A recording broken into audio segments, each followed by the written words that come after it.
Dear students, the topic under discussion is land reforms of Ayub Khan. Ayub Khan's government took up revolutionary steps to improve the agricultural sector of Pakistan. From the very beginning, a few notable families had established their influence in the political setup of the country. Especially in West Pakistan, politics was dominated by the big landlords. The landed class became highly influential and the political power revolved around them.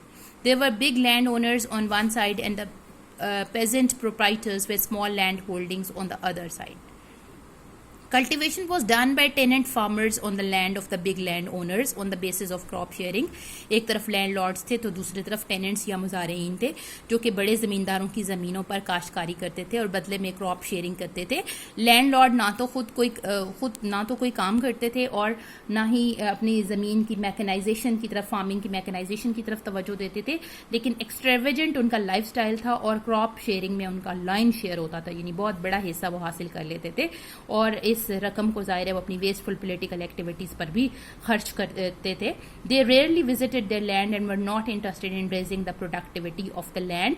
These type of landlords were known as absentee landlords and they were a big problem of our cause of trouble in our political system of the country. The absentee landlords exploited the poor cultivators who had neither the means nor the incentive to take on to the mechanization. और एक और class भी थी cultivators की. ये छोटे farmers थे जिनके पास छोटे पीसेस ऑफ लैंड थे जिस पर वो इंटेंसिव लेबर करते थे प्लोइंग के लिए, कल्टिवेशन के लिए, लेकिन वो इस पे ज़्यादा पैदावार हासिल नहीं कर सकते थे क्योंकि छोटे लैंड होल्डिंग्स पे मशीनरी का इस्तेमाल भी नहीं हो सकता था और वो अपनी क्रॉप को बढ़ाने के लिए भी कोई मेजर्स नहीं ले सकते थे.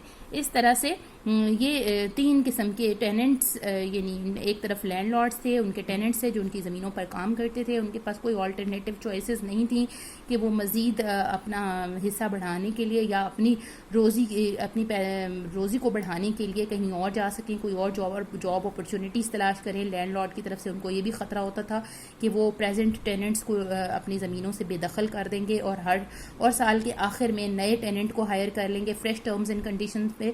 और स्मॉल लैंड होल्डर्स थे जिनके पास छोटे पीसेस ऑफ लैंड थे और वो अपनी पैदावार को बढ़ाने के लिए कोई मैयर नहीं ले सकते थे. एक और प्रॉब्लम क्या था कि फ्रेगमेंटेड लैंड यूनिट्स थे. ये एक और बड़ा मसला था एग्रीकल्चर सेक्टर के लिए जिसने हमारी प्रोडक्टिविटी को बहुत ज़्यादा, ज़मीन की प्रोडक्टिविटी को बहुत ज़्यादा इफेक्ट किया. It meant the distribution of land amongst the owners in shape of small units which greatly curtailed the fertility of the land affecting it's yield and production. ये छोटे छोटे पीसेज ऑफ लैंड जो कि different इनके owners होते थे तो इसकी वजह से यहाँ पर पैदावार ज़्यादा नहीं होती थी. The problem of fragmented land units was very acute since land was held by different owners of a family residing in different areas. In many cases, the pieces of land, when distributed amongst the owners, became so small and rendered uncultivable to bear the expenses of modern methods of farming. इन छोटे छोटे pieces पे modern mechanise farming भी इस्तेमाल नहीं हो सकती थी. Productivity यहाँ पर बहुत ज़्यादा कम थी.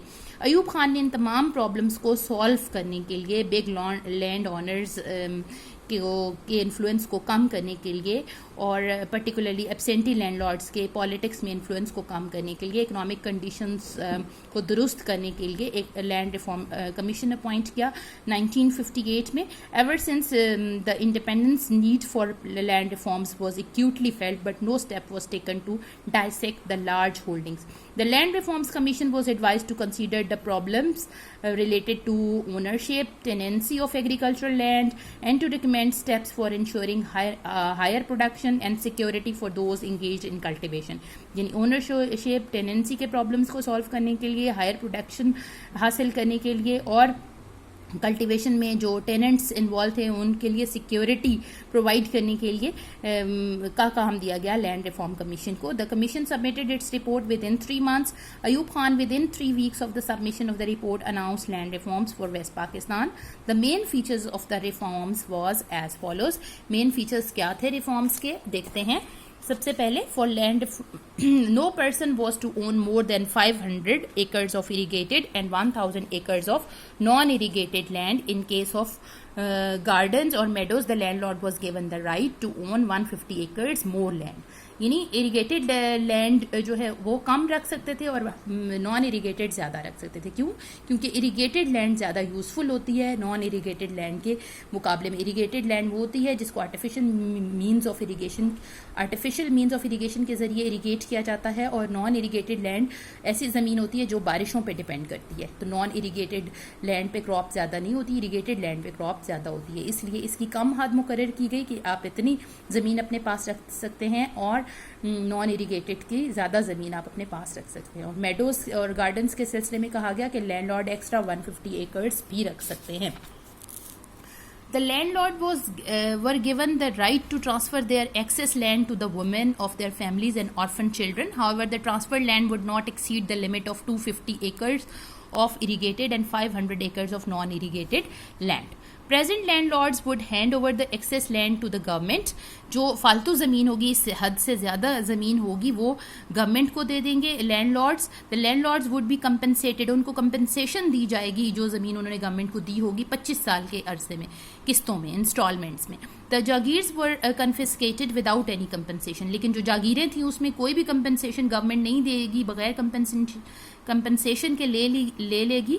However, the Jagirs endowed, dedicated to educational, religious और charitable institutions were exempted. उनको कन्फिस्केट नहीं किया जाएगा। The excess land was redistributed amongst tenants already cultivating the land, जो ज़मीन जागीरदारों से ले ली जाएगी वो टेनेंट्स के दरमियान तकसीम कर दी जाएगी, उनको लैंड का ओनर डिक्लेयर कर दिया जाएगा। और other tenants and landless farmers were given the right to purchase land from government on easy installments. The tenants were given legal protection against their ejection from land. अब उनको ज़मीनों से बेदखल नहीं किया जा सकता टेनेंट्स को, और ये भी अनलॉफुल डिक्लेयर कर दिया गया कि उनसे कोई इलीगल फीस नहीं ली जाएगी, कोई लेबर और इस किस्म की सर्विस, किसी किस्म की सर्विस टेनेंट से नहीं ली जाएगी। To increase the rate of ijara, share of the landlord was also banned. यानी इजारा का मतलब है लैंडलॉर्ड का शेयर, इसको इंक्रीज करना भी बैन कर दिया गया। On the recommendation of Land Commission, steps were taken to consolidate the fragmented small land holdings. Fragmented small land holdings के बारे में हमने पढ़ा था कि छोटे छोटे ज़मीन के टुकड़े जिन पर मैकेनाइज्ड कल्टीवेशन करना मुश्किल होता है, प्रोडक्टिविटी भी ऐसी ज़मीन की कम होती है। तो इन फ्रेगमेंटेड यानी बिखरे हुए ज़मीन के टुकड़ों को इकट्ठा करने के लिए क्या किया गया? Consolidation of fragmented agricultural land holdings continued for many years. According to a statement of Ayub Khan, about 9 million acres of land were consolidated. The consolidation policy enabled the farmers to exchange fragmented pieces of land for land adjoining their holdings. यानी वो exchange कर सकते थे ज़मीन, कि उनकी ज़मीन के पास कोई ज़मीन है वो ले सकते थे और अपनी दूर की ज़मीन इसके बदले में दे सकते थे। यानी ज़मीनों को इकट्ठा करने की ये पॉलिसी थी ताकि इन ज़मीनों को इकट्ठा करके कंसोलिडेट करके इन पे मैकेनाइज्ड कल्टीवेशन की जाए और क्रॉप्स की प्रोडक्टिविटी को इंक्रीज़ किया जाए।